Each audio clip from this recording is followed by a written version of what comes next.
Assalamualaikum warahmatullahi wabarakatuh. Selamat datang di channel YouTube Rifma Devtasari. Di sini saya akan kembali menjelaskan terkait akuntansi keuangan bagian 3. Adapun kompetensi dasar pada video pembelajaran kali ini adalah kompetensi dasar 3.8 terkait menerapkan pencatatan persediaan, 4.8 melakukan pencatatan persediaan, yang ketiga 3.9 menerapkan metode persediaan FIFO, LIFO, average, dan juga identifikasi khusus, dan yang ke-4.9 itu melakukan perhitungan persediaan FIFO, LIFO, average, dan juga identifikasi khusus. Adapun tujuan pembelajaran dalam video kali ini adalah setelah saya menjelaskan, teman-teman diharapkan dapat memahami terkait dari persiapan pengelolaan persediaan, pencatatan persediaan dengan sistem fisik, pencatatan persediaan dengan sistem perpetual, kemudian laporan persediaan barang, dan juga metode penilaian persediaan menurut pajak. Nah, biar tidak lama-lama lagi, langsung saja kita masuk ke dalam pembahasan yang pertama, yaitu terkait dari persiapan pengelolaan persediaan. Nah, persediaan merupakan barang-barang yang dimiliki oleh suatu perusahaan yang diperoleh dari pembelian atau hasil produksi sendiri dengan tujuan untuk dijual kembali kepada konsumen. Nah, menurut Saketap 2009, karakteristik persediaan sebagai aset di antara lain, yang pertama adalah tersedianya untuk dijual dalam kegiatan usaha normal perusahaan, yang kedua dalam proses produksi untuk diselesaikan, yang ketiga dalam bentuk perlengkapan untuk digunakan dalam proses produksi atau pemberian jasa. Nah, klasifikasi persediaan dipengaruhi oleh sifat dan jenis usaha perusahaan yang bersangkutan. Di sini ada 3, yaitu perusahaan jasa, perusahaan dagang, dan juga perusahaan manufaktur. Nah, pada perusahaan jasa, perlengkapan yang dimaksud adalah barang yang dibeli perusahaan dengan tujuan untuk dipakai sebagai operasional perusahaan atau disebut dengan barang habis pakai. Nah, persediaan perusahaan jasa itu berupa biaya jasa yang terdiri dari upah dan biaya personalia yang secara langsung menangani pemberian jasa, termasuk tenaga penyelia dan overhead yang didistribusikan dan diakui sebagai beban pada periode sebelumnya. Yang kedua adalah perusahaan dagang. Nah, persediaan barang dagang merupakan merupakan produk yang dibeli oleh pemilik usaha dengan tujuan untuk menghasilkan keuntungan. Caranya dengan menjual kembali produk tersebut kepada pelanggan tanpa mengubah bentuk fisiknya, karena dapat memberikan manfaat bagi perusahaan. Persediaan dalam perusahaan dagang dikategorikan sebagai aset lancar. Nah, yang terakhir yaitu perusahaan manufaktur, di mana persediaan bahan baku merupakan bahan pokok yang akan diproses dalam proses produksi. Nah, persediaan barang dalam proses merupakan barang yang siap untuk dijual atau dipasarkan. Nah, bab yang selanjutnya terkait dari pengendalian internal persediaan. Nah, pengendalian internal persediaan ini bertujuan untuk mengamankan aset yang cukup besar dan melakukan prosedur pencatatan yang memadai sehingga perusahaan dapat dijalankan secara efektif dan juga efisien. Nah, pengendalian internal sebuah perusahaan ini dapat dilakukan dengan cara melakukan pemisahan pemisahan fungsi dan prosedur barang yang memadai, kemudian persediaan barang secara fisik harus dilindungi dengan baik, kemudian menggunakan sistem pencatatan yang dapat membantu mutasi barang setiap saat, serta melakukan perhitungan persediaan barang secara fisik dan mencocokkan dengan pencatatan berdasarkan kartu persediaan dilakukan secara periodik. Nah, untuk yang selanjutnya adalah penentuan kepemilikan barang. Nah, penentuan kepemilikan barang ini dibagi menjadi 2. Yang pertama yaitu FOB shipping point, yang kedua adalah FOB destination. Nah, untuk yang pertama, FOB shipping point ini merupakan kepemilikan barang yang berpindah dari penjual ke pembeli pada saat barang keluar dari gudang penjual. Nah, telah sampai pada perusahaan pengiriman barang, artinya barang yang ada dalam perjalanan menjadi milik pembeli, dan pembeli harus memasukkan barang tersebut dalam perhitungan fisik perusahaannya. Sedangkan dalam sisi penjual, barang di dalam perjalanan tersebut tidak dimasukkan ke dalam persediaan, di mana beban angkut ditanggung oleh pembeli sebagai freight in dan bagi penjual dicatat sebagai pendapatan angkutan. Nah, yang kedua adalah FOB destination. Nah, kepemilikan barang itu berpindah dari penjual ke pembeli pada saat barang sampai di gudang pembeli, sehingga barang dalam perjalanan itu merupakan tanggung jawab dari penjual dan dimasukkan dalam perhitungan fisik persediaan. Nah, pembeli itu tidak dapat mengakui barang tersebut dan beban angkut penjualan itu ditanggung oleh penjual. Nah, yang selanjutnya yaitu pencatatan persediaan. Nah, menurut SAK etap 2009 11,4, pencatatan pembelian persediaan barang dagangan dicatat sebesar biaya perolehan yang meliputi harga beli atau harga faktur, biaya balik nama, PPN, biaya angkut pembelian, asuransi, yang dikurangi dengan retur dan juga potongan pembelian. Nah, terdapat dua persediaan dalam akuntansi, yaitu persediaan awal dan juga persediaan akhir. Persediaan awal itu mencerminkan jumlah barang yang tidak terjual pada periode sebelumnya. Nah, persediaan akhir itu mencerminkan barang-barang yang tidak terjual. Nah, barang dagangan yang merupakan komponen aktiva terbesar yang ada dalam neraca perusahaan dagang dan juga manufaktur. Selanjutnya, yaitu langkah terpenting dalam akuntansi persediaan adalah penentuan nilai persediaan akhir yang ada dalam perusahaan pada setiap periode. Nah, jumlah fisik persediaan yang akan dikalikan dengan biaya per unitnya untuk mendapatkan nilai A dari persediaan akhir. Nah, selanjutnya terkait dari pencatatan. Yang pertama ada sistem pencatatan secara fisik atau physical inventory system. Nah, ini merupakan sistem di mana harga pokok penjualan dihitung secara periodik dengan mengandalkan semata-mata pada perhitungan fisik tanpa menyelenggarakan catatan hari ke hari atas unit yang terjual atau yang ada di tangan. Nah, sistem fisik ini digunakan untuk menentukan jumlah kuantitas persediaan barang yang dilakukan pada akhir periode akuntansi. Nah, kekurangan dari sistem pencatatan ini yaitu ketika penyusunan laporan keuangan jangka pendek, misalnya bulanan, itu wajib melakukan perhitungan fisik atas persediaan barang. Bila barangnya dimiliki jenisnya dan jumlahnya banyak, maka perhitungan fisik akan memakan waktu yang cukup lama dan akibatnya laporan keuangan juga akan terlambat. Tidak diikutinya mutasi persediaan dalam buku menjadikan sistem ini sangat sederhana, baik pada saat pencatatan pembelian maupun pencatatan penjualan. Nah, perlakuan akuntansi untuk sistem pencatatan secara fisik adalah yang pertama, tidak ada pencatatan pada akhir persediaan barang dagang. Yang kedua, beban angkut akan didebit pada akun beban angkut pembelian. Yang ketiga, pembelian barang didebit pada akun pembelian dan dikredit pada akun kas atau utang. Yang keempat, retur atau potongan pembelian dikredit pada akun retur dan potongan pembelian. Yang kelima, potongan pembelian akan dikredit ke akun potongan pembelian. Yang keenam, harga pokok penjualan akan dihitung pada akhir periode setelah melakukan perhitungan fisik dari persediaan akhir. Nah, untuk yang selanjutnya adalah pencatatan mutasi persediaan. Nah, pencatatan mutasi persediaan menurut sistem perhitungan secara fisik. Yang pertama, saat terjadi transaksi pembelian, maka akan dijurnal debitnya pembelian, kreditnya adalah kas atau utang dagang. Nah, ketika penjualan akan didebit kas atau piutang, kreditnya adalah penjualan. Kemudian, saat terjadi penerimaan kembali atau retur penjualan akan didebit retur penjualan dengan kreditnya adalah piutang.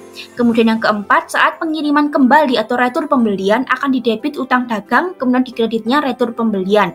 Yang terakhir, pada akhir periode ayat jurnal penyesuaiannya ketika tidak membuka HPP, itu debitnya adalah ikhtisar laba rugi dengan kreditnya adalah persediaan yang awal. Kemudian kalau semisal membuka HPP, itu maka jurnalnya debitnya adalah persediaan akhir, kemudian debit HPP, kemudian debit retur pembelian, debit lagi potongan pembelian dengan kreditnya adalah persediaan awal, kemudian kredit pembelian dan juga kredit biaya angkut beli atau biaya angkut ketika terjadi pembelian. Nah, untuk yang selanjutnya, menurut sistem pencatatan fisik terdapat beberapa cara. Yang pertama ada metode identifikasi khusus. Nah, metode identifikasi khusus ini merupakan metode harga pokok yang didasarkan atas metode identifikasi khusus, merupakan metode penilaian harga yang didasarkan atas nilai perolehan dari barang yang sesungguhnya. Nah, penggunaan metode ini biasanya dipakai untuk barang yang tidak banyak unitnya dan harganya pun cukup mahal. Contohnya, PT Baru Biru selama bulan Januari 2021 itu mempunyai data tentang persediaan sebagai berikut. Nah, teman-teman bisa melihat di sini data persediaannya. Nah, kemudian berdasarkan inventarisasi secara fisik, ternyata jumlah persediaan tanggal 30 Januari 2021 itu sebanyak 3.000 unit, terdiri dari pembelian tanggal 30 Januari 50%, tanggal 25 Januari 25%, dan selebihnya tanggal 5 Januari 2021. Nah, tentukan nilai persediaan tanggal 31 tanggal 31 Januari 2021 dengan metode identifikasi khusus. Nah, penyelesaiannya yang pertama kita menghitung nilai persediaan pada tanggal 31 Januari 2021 dengan 1.500 dikali 6.400, 750 dikali 6.500, 750 dikali 6.200. Nah, untuk nilainya nominalnya di sini teman-teman bisa melihat dari soal yang ada di sini. Nah, dari soal yang ada di sini itu kita akan menghitung nilai persediaannya. Nah, kemudian diketahui kalau 3.000 unit itu totalnya adalah 19.125.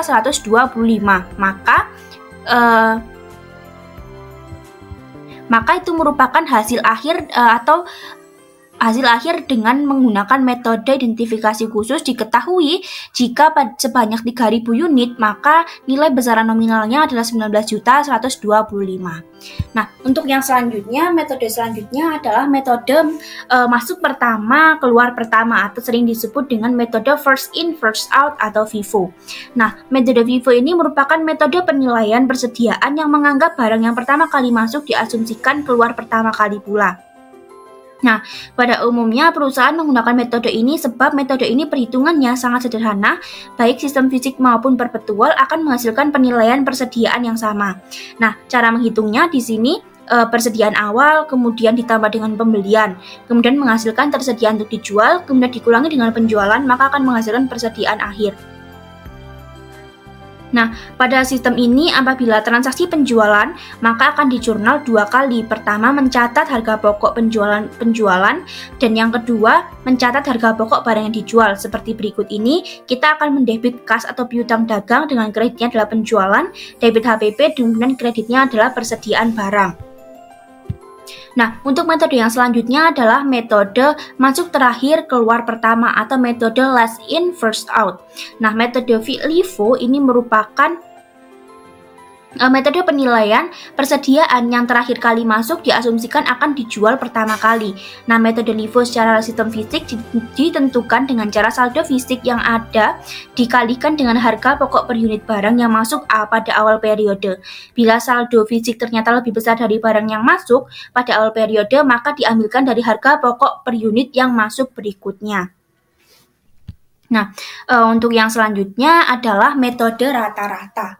Nah, metode rata-rata di sini terbagi menjadi 2. Yang pertama adalah metode rata-rata sederhana. Nah, metode ini dengan menggunakan metode ini, harga per unit persediaan ini akan dihitung dengan cara jumlah harga per unit setiap kali pembelian dibagi dengan jumlah atau frekuensi pembeliannya.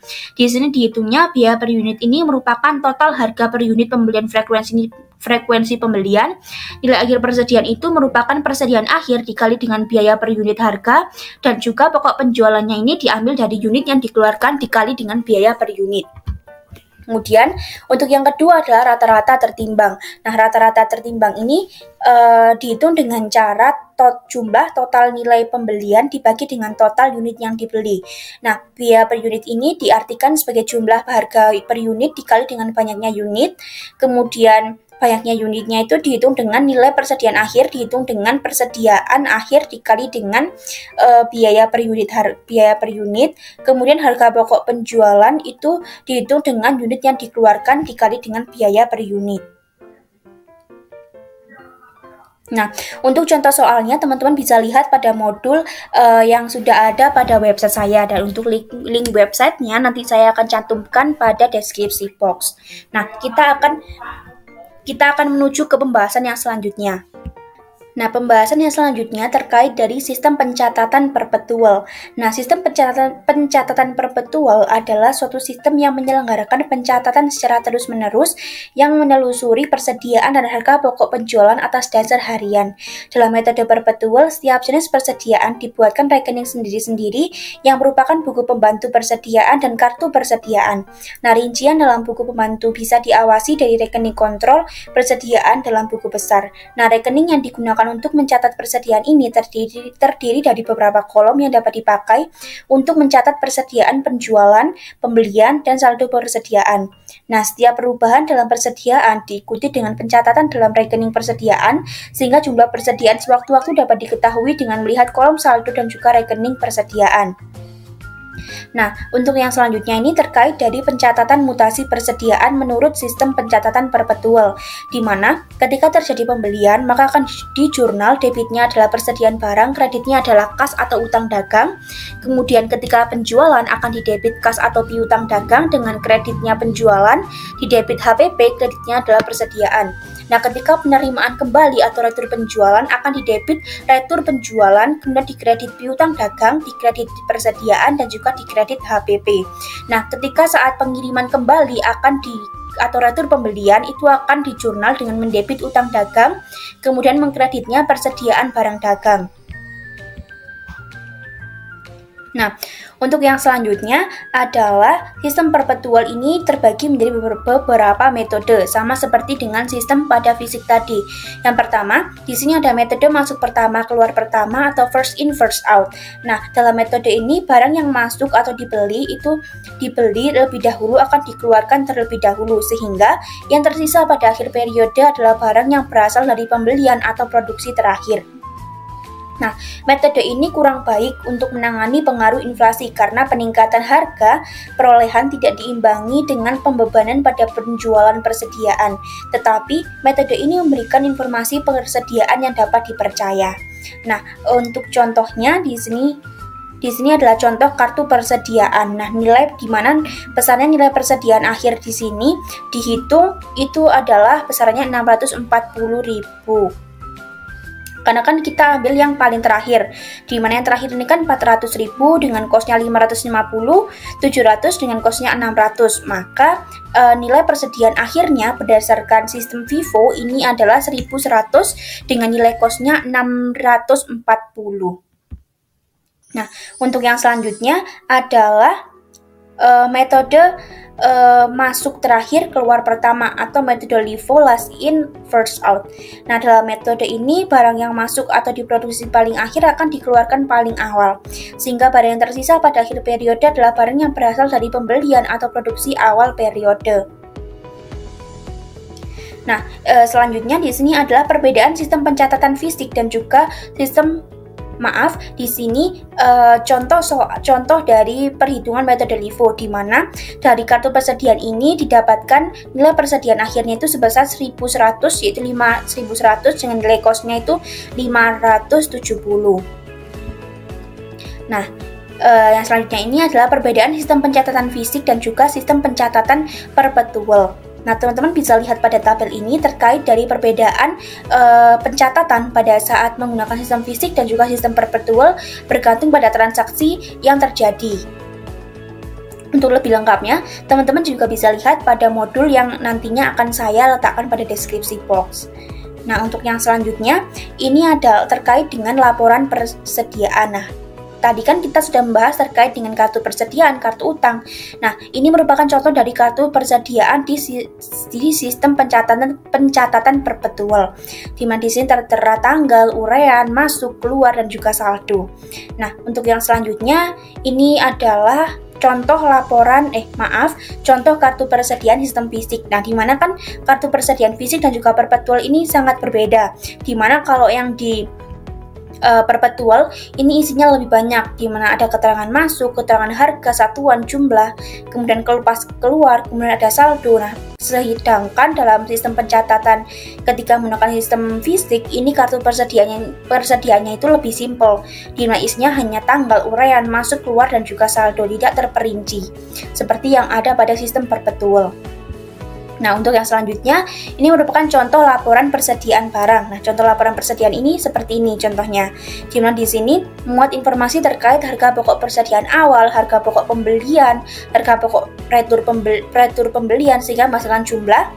Kemudian ada harga pokok penjualan dan juga harga pokok persediaan akhir. Nah, untuk yang selanjutnya yaitu dokumen sumber. Nah, dokumen sumber ini di sini terdiri dari 3, ada kartu perhitungan fisik, daftar hasil perhitungan fisik, dan juga bukti memorial. Nah, fungsi yang terkait. Nah, fungsi yang terkait ini ada 2, yaitu panitia perhitungan fisik persediaan yang berkaitan dengan fungsi gudang. seperti pemegang kartu perhitungan fisik, penghitung, dan juga pengecek. Yang kedua adalah panitia perhitungan fisik yang berkaitan dengan fungsi akuntansi. Contohnya itu seperti panitia perhitungan fisik persediaan, fungsi akuntansi, dan juga fungsi gudang. Nah, ini contoh format hasil perhitungan fisik. Jadi ketika bagian gudang itu telah menghitung fisiknya itu berapa. Nah, ini adalah format daftar hasil perhitungan fisiknya, di mana di sini memuat informasi terkait periode perhitungan fisik persediaannya kapan, dilakukan oleh siapa, kemudian disalin dari perhitungan fisik oleh siapa, diisi harga pokok satuan oleh apa, kemudian diperiksa oleh siapa. Nah, di sini juga memuat terkait dari nomor, kode persediaan, nama, kuantitas, sewa, harga pokok satuan, dan juga harga pokok secara total. Nah, untuk yang terakhir di sini terkait dari metode penilaian persediaan berdasarkan pajak. Nah, dalam prakteknya penilaian persediaan yang diakui dalam perpajakan adalah metode FIFO dan juga metode rata-rata. Sehingga jika perusahaan menggunakan penilaian persediaan selain FIFO atau rata-rata tertimbang, maka dalam hitung besaran pajak penghasilan terutang pada akhir tahun harus dilakukan koreksi fiskal. Nah, contohnya di sini saya mengambil contoh suatu perusahaan dalam menilai persediaan barang dagangannya itu menggunakan metode LIFO. Diketahui HPP-nya itu sebesar 639 juta, penjualannya itu sebesar 721 juta, dan HPP dengan menggunakan metode FIFO sebesar 631 juta, maka perhitungan pajak penghasilan perusahaan harus mengkonversi nilai persediaan metode FIFO dan juga melakukan koreksi fiskal. Nah, sehingga perhitungannya ketika menyelesaikan HPP LIFO-nya 639 juta, HPP FIFO-nya itu 631 juta, sehingga harga pokok komersial di atas fiskalnya itu sebesar 8 juta, diambil dari selisih dari HPP LIFO dikurangi dengan HPP FIFO. Maka laporan laba rugi yang akan dihitung sebagai berikut. Isinya ada keterangannya tadi kan penjualannya kan 71 juta, HPP-nya tadi LIFO-nya 639, sehingga didapatkan kemudian tadi ada perhitungan terkait laba kotornya kan 82 juta. Kemudian positifnya itu 8 juta diambil dari harga pokok komersial di atas fiskal dimasukkan ke dalam koreksi fiskal positif, sehingga penjualannya 720, kemudian HPP-nya pada akuntansi pajak FIFO menjadi 631, dan juga laba kotornya dari 82 juta dikurangi dengan ditambah dengan koreksi fiskal positifnya 8 juta sehingga menjadi 90 juta. Nah, baik, sekian yang bisa saya sampaikan pada video pembelajaran kali ini. Untuk video-video pembelajaran yang selanjutnya, teman-teman bisa subscribe dan juga bisa pantau di channel YouTube ini, karena untuk video bagian ke-4 dan juga ke-5 akan saya unggah pada video ini juga. Nah, sekian dari saya mohon maaf jika ada kesalahan dalam pengucapan ataupun mungkin saya kurang jelas dalam menjelaskan. Terima kasih atas waktunya. Wassalamualaikum warahmatullahi wabarakatuh. Sampai jumpa teman-teman.